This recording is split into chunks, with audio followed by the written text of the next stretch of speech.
உலகெங்கும் வாழும் தமிழ் நெஞ்சங்களுக்கு கிறிஸ்டியின் அன்பு வணக்கம்.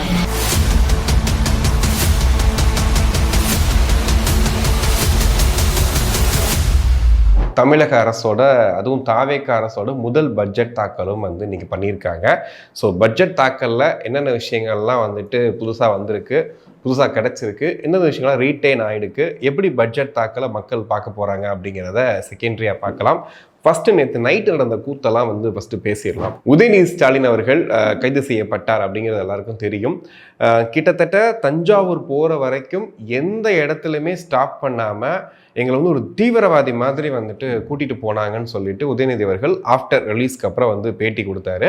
ஆனால் தஞ்சாவூர் வரைக்கும் இப்படி கூட்டிகிட்டு போனது, அங்கே செங்கிப்பட்டி காவல் நிலையத்தில் வச்சு விசாரணை, இது எல்லாமே தாவேக அரசோட பக்கா பிளான் அப்படின்ற மாதிரிலாம் சொல்லிட்டு இருந்தாங்க. காரணம் என்ன அப்படின்னா, உங்களை போய் கைது செஞ்சு சிறையில் அடைக்கிறதுலாம் எங்களுக்கு இப்போ தேவையில்லாத விஷயம், உங்களை கூட்டிகிட்டு போய் தண்ணி காட்டுறது மட்டும்தான் இப்போதைக்கு நாங்கள் செய்ய வேண்டிய விஷயம் சொல்லிட்டு தாவேக அரசு அவரை கூட்டிகிட்டு போய் அது வரைக்கும் அலக்கழிச்சதை மட்டும்தான் பண்ணாங்க. இது ஒரு பக்கம் இருக்க, அவர் எதுக்காக சிறைக்கு சென்றார், எதுக்காக கைது செய்யப்பட்டார் அப்படிங்கிறதா இப்போ இருக்கக்கூடிய கேள்வி.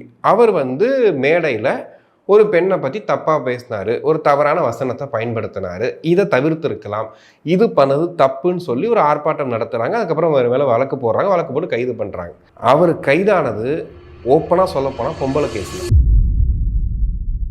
இதை திராவிட முன்னேற்ற கழகம் அந்த தொண்டர்கள் ஐடிவிங்களை என்ன பண்ணுறாங்க அப்படின்னா, உதயநிதி அவர்களே ஆஃப்டர் ரிலீஸ்க்கு அப்புறம் வெளியே வராரு. வெளியே வந்தோடனே காரோட அந்த இதில் ரூஃப் டாப்பில் ஏறி நின்றுக்கிட்டு கை காட்டிகிட்டே வராரு. போகும்போதும் சிரிச்சுக்கிட்டே ஜாலியாக தான் போனார், ஜன்னல் சீட்டில் உட்காந்துக்கிட்டு ஜாலியாக சிரிச்சுக்கிட்டே போனார். வரும்போதும் பார்த்தீங்கன்னா அதே மாதிரி கை காட்டிகிட்டே வராரு. எல்லாரும் ஏதோ தியாகம் பண்ணிட்டு மொழிப்பெயர் தியாகம் பண்ணி போவாங்கல்ல, மாதிரி தியாகம் பண்ணிட்டு வந்த ஒரு மாதிரி பயங்கரமாக எல்லாரும் கொண்டாடுறாங்க, எல்லாரும் வெடி வெடிக்கிறாங்க. அதுலேயும் இந்த திமுக அந்த ஜென்சி டிஎம்கேன்னு சுற்றுவாங்க இல்லையா, சில பேர் பார்க்குறதுக்கு பார்த்தா ஜென்சி மாதிரியே தெரிய மாட்டாங்க, ஆனால் அவங்கெல்லாம் பயங்கரமாக என்ஜாய் பண்ணுறாங்க.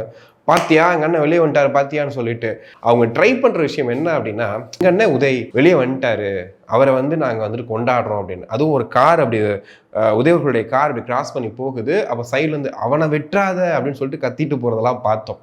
ஸோ திமுக இது எந்த மாதிரி மாத்துறாங்க அப்படின்னா, குறிப்பாக உதயநிதி ஸ்டாலின் ஆஃப்டர் ரிலீஸ்க்கு அப்புறம் அந்த பேட்டியில் என்ன சொல்கிறாரு அப்படின்னா, இந்த மாதிரி நான் விவசாயிகளுடைய விவசாயிகளுடைய நலனுக்காக போராட்டம் மேற்கொண்டேன், என்ன கைது பண்ணிட்டாங்க. நல்லா கேட்டுக்கோங்க, விவசாயிகளோட நலனுக்காக போராடுறதுக்காக தாவேக அரசு எனக்கு கைது பண்ணிருச்சு. நான் ஏதாவது தப்பாக சொன்னேன்னா நீங்களே சொல்லுங்கள். நான் என் மனைவி கூட இருக்கேன், நான் என் பையன் கூட இருக்கேன், என் குழந்தை ஒரு பெண் குழந்தை இருக்கு, எனக்கு எங்கள் அம்மா இருக்காங்க, இருக்கக்கூடிய தமிழ்நாட்டில் இருக்கிற அத்தனை பெண்களும் எனக்கு சகோதரிகள் மாதிரி, அம்மா மாதிரி, நான் இப்படி பெண்களை தவறாக பேசுவேன் அப்படின்னு சொல்கிறார். ஆக்சுவலி ஒரு ஃப்ளெக்ஸ் பண்ணுற விஷயம் என்ன அப்படின்னா, நான் என் மனைவி கூட இருக்கேன், நான் என் மனைவி கூட இருக்கேன்னு சொல்லிட்டு அந்த இடத்துலையுமே சிஎம் விஜய் அவர்களை தனிப்பட்ட முறையில் தாக்குறாரு. ஏன்னா விவாகரத்து வழக்கு பிரச்சனை போயிட்டு இருக்கு இல்லையா, அதை வச்சு தாக்குறாரு. இதை தாண்டி பார்த்தீங்கன்னா, நான் கேட்குற கேள்விக்கு பதில் சொல்ல வக்கற்ற அரசு என்னை வேணும்னே பிளான் பண்ணி உள்ளே தள்ளிட்டாங்க, இன்னைக்கு சட்டமன்றத்தில் நான் ஏதாவது பேசிடுவேன், நான் ஏதாவது பண்ணிடுவேன் அப்படிங்கிறதுக்காக என்னை உள்ளே தள்ளிட்டாங்க, இதுதான் நடந்த விஷயம் அப்படின்னு சொல்லிட்டு முழுக்க முழுக்க அவர் எதற்காக சிறைக்கு போனார், எதற்காக கைது செய்யப்பட்டாங்க அப்படின்றத எப்படி அவர் விவரிக்கிறார் அப்படின்னா, விவசாயிகள் நலனுக்காக நீ எத்தனை முறை கைது பண்ணாலும் நான் உள்ளே போவேன் அப்படின்னு சொல்லி வரலாறு எழுதுறாரு. விவசாயிகளுக்காக உண்மையான நேர்மையாக ஒரு போராட்டத்தை மேற்கொண்ட எதிர்க்கட்சி தலைவர் உதயநிதி ஸ்டாலினை இந்த தாவேக அரசு இவ்வளவு ஒரு வன்மத்தோட கைது பண்ணி உள்ளே வச்சுட்டாங்க பார்த்தீங்களா, இப்படின்னு வரலாறு எழுதப்படும்ன்ற மாதிரி அந்த விஷயத்த அப்படியே ரிசர்வாக பார்க்குறாங்க. ஆனால் இதை தாவேக குறிப்பாக விர்ச்சுவல் வாரியர்ஸ் இதை எப்படி பார்க்கணும் அப்படின்னா, இதுக்கான உண்மைத்தன்மையை கண்டிப்பாக மக்கள்கிட்ட கொண்டு போய் சேர்க்கிறதும், வரலாறு இப்படி மாற்றி எழுதிடப்படக்கூடாது அப்படிங்கிறதையும் நீங்கள் தான் பார்த்துக்கலாம். ஏன் சொல்கிறேன் அப்படின்னா, 2-3 நாட்களாக இந்த ஆபாச பேச்சுக்களும் திமுகவையும் பிரிக்க முடியாது அப்படின்ற செய்தி வெறும் சின்ன சின்ன நியூஸாக நிறைய போயிட்டு இருந்துச்சு. நிறைய ட்விட்டர்லாம் பார்த்தோம், நிறைய வீடியோஸ் வந்துட்டு இருந்துச்சு. இந்த வீடியோஸை முற்றிலுமாக பொய், இதெல்லாம் கிடையவே கிடையாது, அப்படிலாம் சொல்லவே இல்லை அப்படின்னு சொன்னாங்க. ஒன்றும் இல்லை, திராவிட நாடு என்றால் என்ன அப்படின்னு சொல்லிட்டு கலைஞர்கிட்ட ஒரு பெண் கேட்டதாகவும், அதாவது அந்த ஒரு விவாதத்தில் கேட்டதாகவும், அதற்கு அவர் வந்து பாவாடை நாடாவை அவிழ்த்து தூக்கி பார்த்தால் தெரியும் திராவிட நாடு அப்படின்னு சொல்லி ஒரு புத்தகத்தை வச்சு சொல்லியிருப்பாரு. பட் அது டபுள் மீனிங்காக சொல்லியிருப்பாரு. இதை கலைஞர் தான் சொன்னார்னு ஒருத்தர் மேடையில் பேசினாரு. ஆனால் அது அப்படி பேசவே இல்லை, அது எல்லாமே பொய்ன்னு சொல்லிட்டு இவங்க பரப்பிட்டு இருந்தாங்க. ஸோ இந்த விஷயத்தையுமே பார்த்தீங்கன்னா லைவ்ல உதயநிதிகள் பேசினதை இல்லை காப்பி பேஸ்ட் பண்ணிட்டாங்க, மாற்றி வெட்டி ஒட்டி பேசிட்டாங்கன்னு சொல்லி ஃபர்ஸ்ட் சமாளிச்சாங்க. ஆனால் சமாளிக்க முடியாத பட்சத்தில் வேற வழியே இல்லைன்னும் போது ஒத்துக்கிட்டு ஓகே கைது பண்ணியாச்சு. டோட்டலாக வேற ஒரு கதையை வந்து திமுக ட்ரை பண்ணாங்க பார்த்தீங்களா. இதுதான் திமுகவுடைய என்ன சொல்றது, அவங்களுடைய பலம் அப்படின்னே சொல்லலாம். இதை தாண்டி பாவம் நிறைய பேர் வந்துட்டு போராட்டம்லாம் மேற்கொள்ளும் போது ஒருத்தர் தீக்குளிக்க முயல்றாரு. அதாவது எங்களுடைய தலைவரை நீங்கள் வந்து விடுதலை பண்ணலாம், நான் தீக்குளிப்பேன்னு சொல்லி தீக்குளிக்க போறாரு. நிறைய இடங்களில் கடைகளை வந்து மூட சொல்லி சொல்றாங்க. ஒருத்தர் மருத்துவமனைக்கு போன ஒருத்தரை வந்து அடிக்கிறாங்க. நிறைய இடங்கள்ல வன்முறை சம்பவங்களை இவங்களே வந்து பண்ணணுன்ற மாதிரி நிறைய கத்துறாங்க. இதெல்லாம் விட மோசமா த்ரிஷா புருஷனே ஒழிகன்னு சொல்லிட்டு ஓப்பனா வந்து கோஷம் போடுறாங்க. சிஎம் விஜய் அவர்களை முட்டாள் முதலமைச்சர், தற்குறி முதலமைச்சர்னு சொல்லிட்டு சவுண்டா சவுட் பண்ணி பயங்கரமா இது பண்றாங்க. இது எல்லாமே சைட் பை சைட் நடந்துகிட்டே இருக்கு. ஆனா திமுக சைட்ல இருந்து இதெல்லாம் பண்ணாதீங்க, இது வந்து பொது அமைதிக்கு குந்தகம் விளைவிக்கும், தேவையில்லாத பிரச்சனைகளை உண்டாக்குன்னு சொல்லிட்டு ஒரு அறிவிப்பு கூட வரல. முழுக்க முழுக்க பார்த்தீங்க அப்படின்னா உதயநிதி ஸ்டாலின் கைது செய்யப்பட்டிருக்கிறார், தமிழ்நாட்டில் எப்பரா நீ நடமாடுவ அப்படின்னு சொல்லிட்டு கிட்டத்தட்ட இந்த படத்தில் வரும் தெரியுமா, அந்த மாதிரி போற வரவெல்லாம் போட்டு அடிக்கிற மாதிரி ஒரு ஆக்ரோஷமான திமுகவை தான் வந்து நம்ம இந்த 2 நாளாக பார்த்தோம். அவர் வெளியே வந்ததுக்கப்புறம் நான் நினச்சேன், வெளியே வந்ததுக்கப்புறம் வந்து ஒரு பெரிய கொண்டாட்டம் பண்ணுவாங்க, இதெல்லாம் பண்ணுவாங்க அப்படின்ட்டு. இந்த கொண்டாட்டம் பண்ணுறதெல்லாம் இருக்கட்டும், பட் ஆனால் யாரெல்லாம் வந்து கொண்டாட வந்தாங்கன்றதை கவனிக்கிறதா வந்து எனக்கு தெரிஞ்சு உதயநிதி ஸ்டாலின் வேலையாக இருந்திருக்கும் நேற்று நைட்டு. ஏன்னா அவரை கைது பண்ண போகிறாங்க. அவர் வந்து காலை கடனை கூட முடிக்காத அளவுக்கு ஆக்சுவலி பார்த்தீங்கன்னா கேபி முனுசாமி அவர்கள் இவ்வளோ நேரம் அந்த கைதை பற்றி தான் வந்து எல்லாரும் பேசிட்டு இருந்தாங்க காலையில் பேசும்போது. ஆனால் அவர் தான் ஒரு விஷயத்த வந்து ரொம்ப ஹைலைட் பண்ணி விட்டார். இப்போ வந்து அவர் பேசுனது தப்பு தாங்க, அதுக்காக கைது நடவடிக்கைங்கிறது ரொம்ப தப்பு, அதுலேயும் அவர் குளியலறையில் போய் கைது பண்ணுறது பெரிய தப்பு அப்படின்னு. அது வரைக்கும் யாருக்குமே தெரியாது அவர் காலையில் இருந்து ஒரு 2 ஹவர்ஸ்க்கு எங்கே போய் இருந்தார் அப்படின்ட்டு. அவர் சொன்னதுக்கு அப்புறம் தான் தெரியும் அவர் வந்து கழிப்பறையில் 2 ஹவர்ஸ் இருந்திருக்கிறாரு அப்படின்னு சொல்லிட்டு. அதை வச்சு தான் அமைச்சர் ஆதவ அர்ஜுனா அவர்கள் பேசும்போது சொன்னார், இனிமேல் வந்து பார்த்தீங்கன்னா வந்து டாய்லெட் புரட்சியாளர்னு வந்துட்டு வேணா பேரை மாற்றிடலாம் உதயநிதி அவர்களுக்கு அப்படிங்கிற மாதிரி இந்த விஷயத்தையே வந்துட்டு கன்வே பண்ணியிருந்தார். ஏன்னா கேபி முனுசாமி அவர்கள் சொன்னதுக்கு அப்புறம் தான் தெரிஞ்சது வந்து அவர் மேலே டாய்லெட்டில் தான் வந்து 2 மணி நேரம் வந்து உட்கார்ந்துருந்தாரு, அதுக்கப்புறமா தான் போய் காவல்துறை கைது பண்றதுக்காக உள்ள போனாங்க, அவர் வெளியே வரவே இல்லை அப்படின்ற மாதிரி. இந்த மொத்த டிராமாவையும் இப்போ மாதவன் அவர்கள் கூட வந்துட்டு அவருடைய மூவி ஃபங்க்ஷனில் சொன்னார் இல்லையா, இவ்வளோ பெரிய ட்ராமா நடந்துட்டு இருக்கும் போது செய்தியாளர்லாம் இங்கே வந்திருக்கீங்கன்னும் போது பெருமையாக இருக்குது அப்படின்னு சொன்னார் இல்லையா. ஸோ இது ஒட்டு மொத்தமாக ஒரு ட்ராமாவை பண்ணிட்டு எதற்காக கைது செய்யப்பட்டோம் அப்படிங்கிறத மக்கள் மத்தியில் ஓப்பனாக சொல்ல முடியாமல், ஏன்னா யோசிச்சு பாருங்களேன், அவர் கைதாகி திரும்ப விடுதலையாகி வீட்டுக்கு போகிறாரு, அவங்க அம்மா, அவங்க மனைவி, குழந்தைகள்லாம் பார்க்குறாரு, அவங்க அப்பாவையும் பார்க்குறாரு. ஒரு இடத்துல கூட அவர் பேசுனது தப்பு, இதை பேசுனதுக்கு கூடாது அப்படிங்கிற மாதிரி யாருமே சொல்லலை. ஏன் அந்த அளவுக்கு என்ன நீங்கள் கொள்கை பிடிப்போட அப்படி என்ன இருக்க போகுது? நிறைய திமுக தொண்டர்களே இப்படி பேசியிருக்க வேண்டாம், இதை அவாய்ட் பண்ணியிருக்கலாம் அப்படிங்கிற மாதிரி நிறைய விஷயங்கள் சொன்னாங்க. ஆனால் அதை பற்றி எந்த யோசனையுமே இல்லாமல் ரொம்ப அசால்ட்டாக ரொம்ப சாதாரணமாக இந்த விஷயத்தை கடந்து போகிறாங்க. அப்போ நார்மலைஸ் பண்ணப்படுது அப்படின்னு கேட்டால் படுது. திமுக இது ஒரு கெத்தா மாசா தொட்டல்ல, உதயநிதிகளே அரெஸ்ட் பண்ணி உள்ள வச்சிட்டல்ல, அவர் புகழ் எங்கேயோ போயிருச்சு, இந்தியா ஃபுல்லாக போயிருச்சு, உலக அளவில் ட்ரெண்டிங் ஆயிடுச்சுன்னு சொல்லிட்டு அவங்க இன்னைக்கு புகழ்ந்து தள்ளிட்டு இருக்காங்க. ஆனால் மக்களே தெளிவாக புரிஞ்சுக்கங்க, இந்திய அளவில் எப்படி ட்ரெண்ட் ஆயிருக்கு அப்படின்னா பொம்பளை கேஸில் போய் மாட்டிக்கிட்டாரு, ஒரு பெண்ணை தவறாக பேசி மாட்டிக்கிட்டாரு, அப்படிதான் போய் சேர்ந்துருக்கவே தவிர நீங்கள் கொடுக்குற பில்டப் மாதிரி வந்துட்டு வாவ் சூப்பர் பயங்கரமாக போய் சேர்ந்துருக்குது, அவர் வந்துட்டு ஒரு பெரிய தியாகம் பண்ணிட்டு ஜெயிலுக்கு போயிட்டாரு அப்படின்ற மாதிரிலாம் போய் சேரவும் சேராது. பெண்கள் நிறைய பேர் வந்துட்டு கருத்தெல்லாம் கேட்டு போட்டிருந்தாங்க. அந்த டைமில் பார்த்தீங்கன்னா நிறைய பேர் சொன்ன விஷயம் இதுதான், இந்த மாதிரி ஒரு உயர் பதவியில் ஒரு பொறுப்பில் இருக்கவங்க இப்படி பேசுகிறாங்கன்னா அவங்களை கைது பண்ணுறாங்கன்ற அந்த பயம் இருந்தால் தான் இருக்கக்கூடிய எல்லாருக்குமே அந்த பயம் இருக்கும். அப்படி பார்க்கும்போது தாவேக அரசு பண்ணது சரிதான், இப்படிலாம் பேசக்கூடாது, ஒரு பொறுப்பில் இருக்கவங்க இப்படி பேசவே கூடாது அப்படின்ற மாதிரி சொல்லியிருந்தாங்க. இதில் வேற இந்த இடையில ஜூலி வேற என்ன பண்ணுறாங்கன்னா போயிட்டு அங்கே நின்றுக்கிட்டு செங்கிப்பட்டி காவல் நிலையத்திலேருந்து நான் பேசுகிறேன்னு சொல்லிட்டு பாலிமர் நியூஸில் வந்து பேசிகிட்டு இருக்காங்க.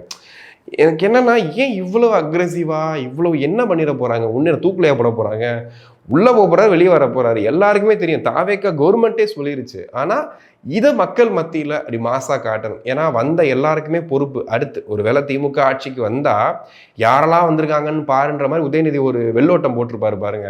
அப்படியே பார்ப்பாரு, ஓ இவெல்லாம் வந்திருக்கியா அப்படின்னு. ஏன்னா திமுகவோட அடுத்த எதிர்காலம் யாருன்னு கேட்கும்போது உதயநிதி ஸ்டாலின் அவர்கள் தான். அப்போ அவர் தான் பண்ண போறாரு போது கண்டிப்பா அவர் தான் இருக்க போகுது. ஸோ அந்த விஷயத்தை தான் வந்து பார்க்குறோம். இதுல குறிப்பா நேற்று நிறைய விஷயங்கள் நடந்துச்சுன்னு சொன்னேன் இல்லையா, திமுக பண்ண விஷயங்கள். அதுல குறிப்பா பார்த்தீங்கன்னா பத்திரிகையாளர்கள் தாக்கப்பட்டிருக்காங்க. அதாவது ஐடி விங் ஊழியர்கள் மூலியமா நிறைய பத்திரிகையாளர்கள், குறிப்பாக வந்து நியூஸ் தமிழ் செய்தி நம்ம பார்த்துருப்போம், அந்த சேனலோட பத்திரிகையாளர்களை சர மாதிரி தாக்கியிருக்காங்க. அவங்கள வந்துட்டு இந்த மாதிரி இல்லை, சட்டையெல்லாம் கிழிக்க வச்சு தஞ்சாவூர் மாவட்டம் செங்கிப்பட்டி காவல் நிலையத்துக்கு முன்னாடி அந்த திமுக எல்லாரும் இருந்திருக்காங்க. குறிப்பாக நியூஸ் தமிழ் தொலைக்காட்சியை மட்டும் தாக்கியிருக்காங்க. ஏன்னா ரீசெண்டாக பார்த்துருப்பீங்க, நியூஸ் தமிழில் போகிற டைட்டிலாக இருக்கட்டும், எலிவேஷன்ஸாக இருக்கட்டும், விஜய் அவர்களை பற்றி நிறைய விஷயங்கள் போடுறாங்க. பட் என்ன வாக்குவாதம் நடந்துச்சு, என்ன பிரச்சனைங்கிறதெல்லாம் தாண்டி செய்தியாளர்களை இந்த அளவுக்கு தாக்கியிருக்காங்க. ஒன்றும் இல்லை, சோளிங்கர் எம்எல்ஏ வந்துட்டு அந்த மைக்கை வச்சுட்டு நின்றுட்டு ஒரு பையனை வந்து இப்படி ஓங்கிட்டாருன்னு அதாவது என்னென்னமோ பேசினாங்க. நக்கீரன் கோபால் அவர்களாம் என்னென்னமோ பேசினாரு.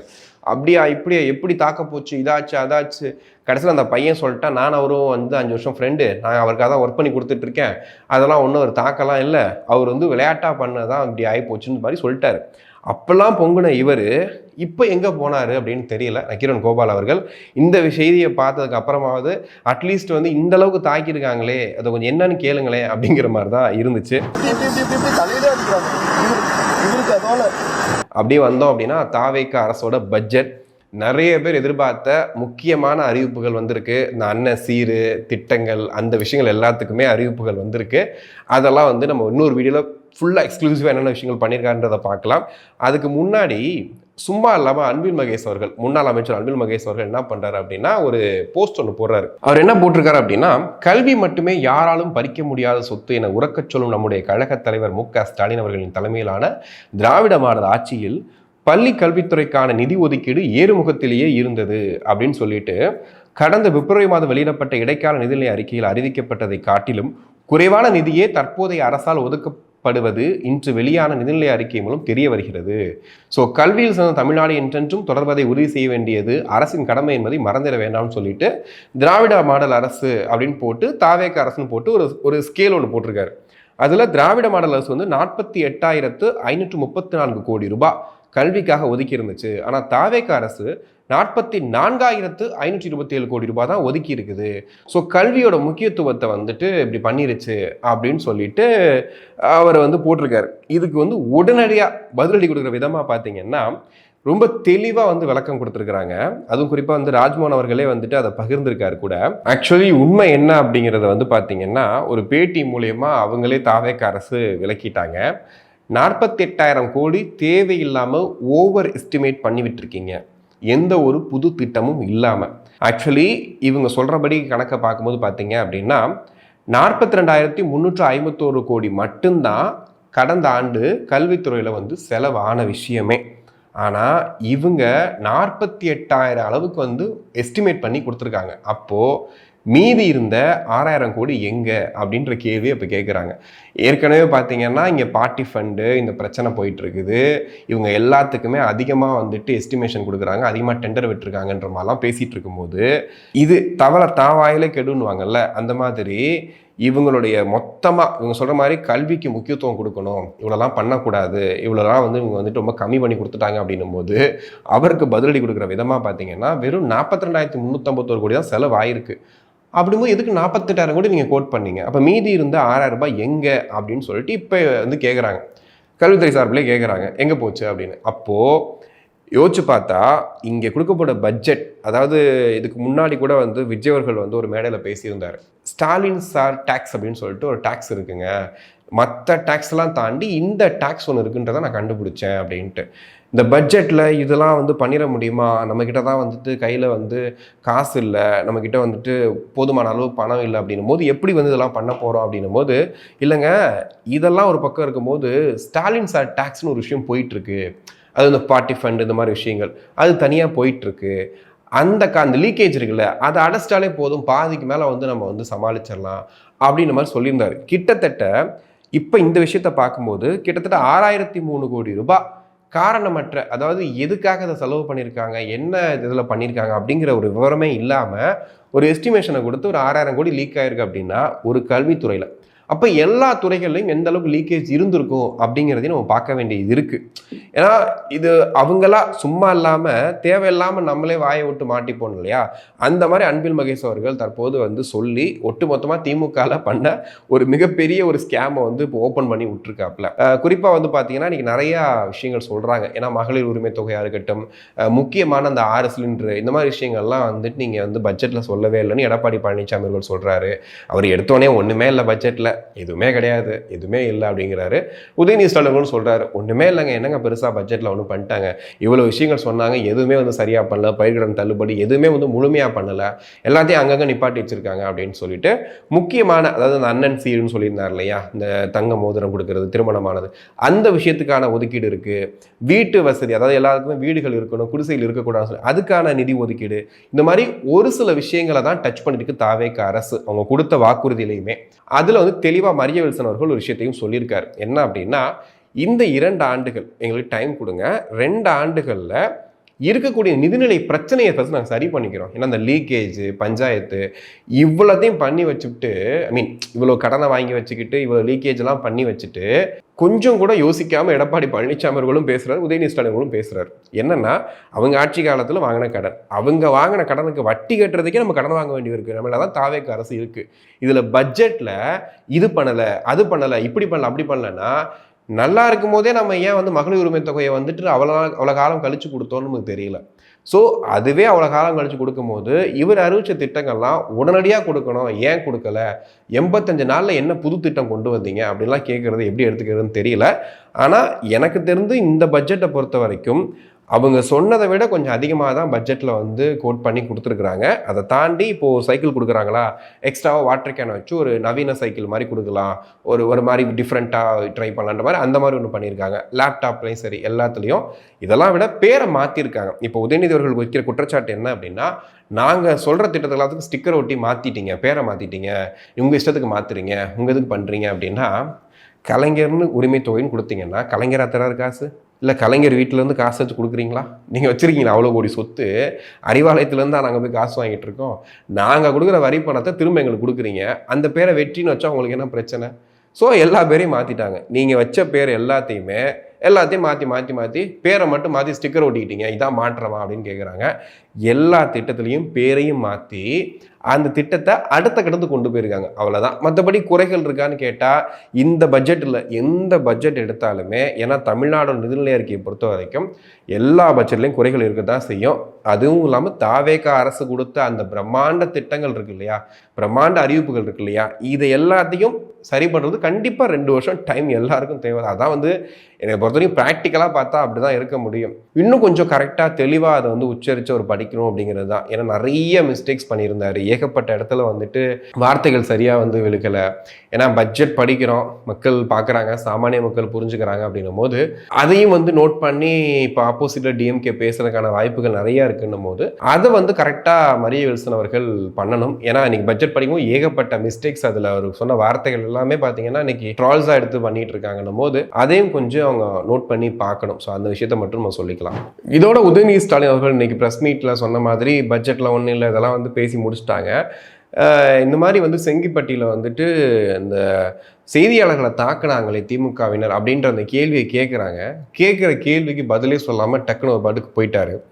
அது மட்டும் இல்லாமல் நேற்று அந்த ப்ரெஸ் மீட்லேயே பார்த்தீங்கன்னா ஓடுகாலி முதலமைச்சர் கரூர் சம்பவத்தில் விட்டுட்டு ஓடிட்டார் போலீஸுக்கு பயந்து. நான்லாம் போலீஸுக்கு பயந்தெல்லாம் ஓடலை, நான் வந்து தில்லாக கெத்தாக இருந்தேன் அப்படின்னு சொன்னார். அது மாதிரி தீவிரவாதி மாதிரி எங்களை கூட்டிகிட்டு போனாருன்னு வேற சொன்னார். அவங்க ரொம்ப ஜாலியாக சந்தோஷமாக தான் வந்து போனாங்க. ஏன்னா அவங்களுக்கே தெரியும் போய் இங்கே என்ன பண்ணுவாங்க, என்ன வரும்னு சொல்லிட்டு. ஆனால் இந்த அப்பாவி தொண்டர்கள் தீக்குளிக்கலாம் ஒருத்தர் போனார் பாருங்க, அதெல்லாம் வந்து ரொம்ப கொடுமையாக இருந்துச்சு. அந்தளவுக்கு போக வேண்டிய அவசியம் இல்லை அப்படிங்கிற மாதிரி இருந்துச்சு. சரி, இந்த விஷயத்தை பொறுத்த வரைக்கும் இன்னைக்கு திமுக, அதாவது முக்கியமான எதிர்க்கட்சி தலைவரான உதயநிதி ஸ்டாலின் கைது செய்யப்பட்டிருக்கார்.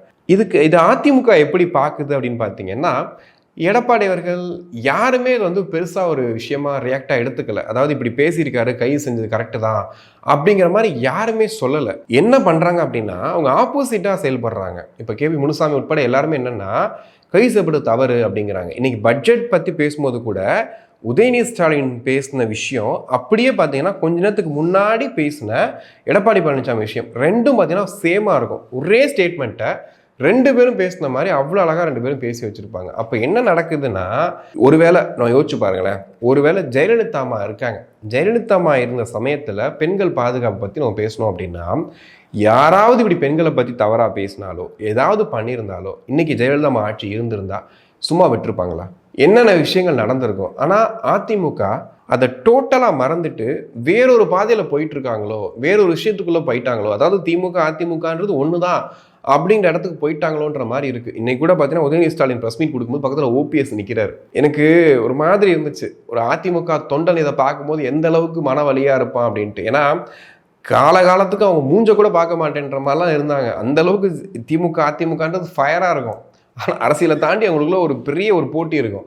அதையெல்லாம் விட்டுட்டு இன்னைக்கு வந்து மொத்தமாக அவங்க திமுக கிட்ட கரைஞ்சிட்டு போயிட்டு இருக்காங்க. ஒரு பக்கம் அதிமுக தாவேகாக்குள்ள கரைஞ்சு போயிட்டு இருக்கு அப்படின்ற மாதிரியும் இருக்கு. இடையில எடப்பாடி பழனிசாமி அவர்கள் பேசக்கூடிய பேச்சும் அப்படிதான் இருக்கு. இதை தாண்டி உதயநிதி அவர்கள் வந்து ரொம்ப கஷ்டப்பட்ட நேற்று ஃபுல்லாக அலக்கழிச்சிட்டாங்க, இங்கேருந்து அவ்வளோ தூரம் கூட்டிகிட்டு போயிட்டாங்க அப்படின்ற மாதிரிலாம் பார்க்கும்போது நிறைய போஸ்ட் பார்த்தேன். நான் நிறைய ட்விட்டரில் பார்க்கும்போது சாபம் சார், கர்மா சார், யாரை விட்டது சொல்லுங்க அப்படின்னு. ஏன்னா நீங்கள் மாற்றுத்திறனாளிகள் அவங்களுடைய போராட்டத்தப்ப அவங்கள எப்படி நடத்துனீங்க, அது ஒரு காட்சி. தூய்மை பணியாளர்கள் போராடிட்டு இருந்தாங்க, மழையிலையும் வெயில்லையும் கஷ்டப்பட்டு, ஒரு நிமிஷம் வந்து எங்களை பார்க்க சொல்லுங்கள் அப்படின்னு சொல்லிட்டு நீங்கள் கூலி படம் பார்த்து சுற்றிட்டு இருந்தீங்க. அமைச்சர் சேகர்பாபு, முன்னாள் அமைச்சர் சேகர்பாபு அவர்கள் அப்படி சுற்றிட்டு இருந்தார் பின்னாடி கொடையை பிடிச்சிக்கிட்டு.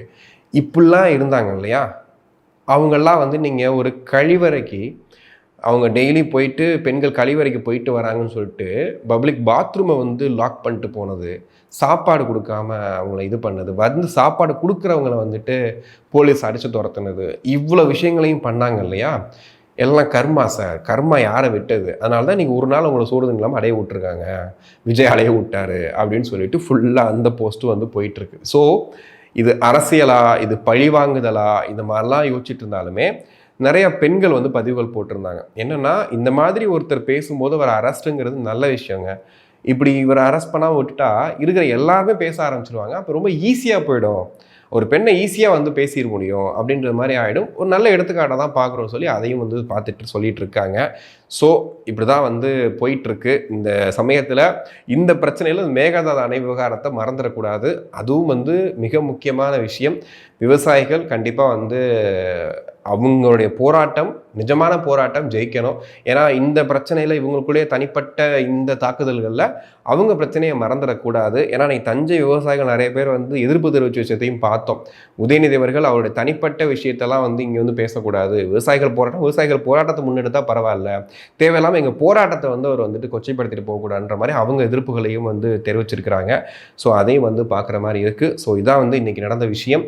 சட்டமன்றம் இன்னும் வந்து 2 நாட்கள் இருக்குன்னு சொல்லியிருக்காங்க. ஸோ அடுத்து வரப்போகிற சட்டமன்றம் 2 நாளும் ஃபயராக இருக்க போகுது.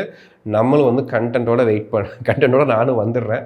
வெயிட் பண்ணுங்கள். 2 days வந்து வேறு லெவலில் குஜிலி மஸ்து பண்ண போகிறாங்கன்ற மாதிரி சொல்லிகிட்டு இருக்காங்க. ஸோ வெயிட் பண்ணி பார்ப்போம். ஸோ இன்றைக்கி நடந்த விஷயங்கள் உங்களுக்கு என்ன தோணுது? பட்ஜெட் உங்களுக்கு வந்துட்டு மாற்றம் மாதிரி தெரியுதா, இல்லை ஏமாற்றமாக இருக்கா அப்படிங்கிறதையும் சொல்லுங்கள். இன்னொரு பக்கம் வந்து உதயநிதி ஸ்டாலின் கைது, அந்த விஷயங்கள் தொடர்பாக வந்து திமுக பண்ணக்கூடிய விஷயங்கள் என்னவா இருக்குது அப்படிங்கிறதையும் வந்துட்டு தயவு செஞ்சு கமெண்ட்ஸில் சொல்லுங்கள். மீண்டும் இன்னொரு வீடியோவில் சந்திப்போம். நன்றி.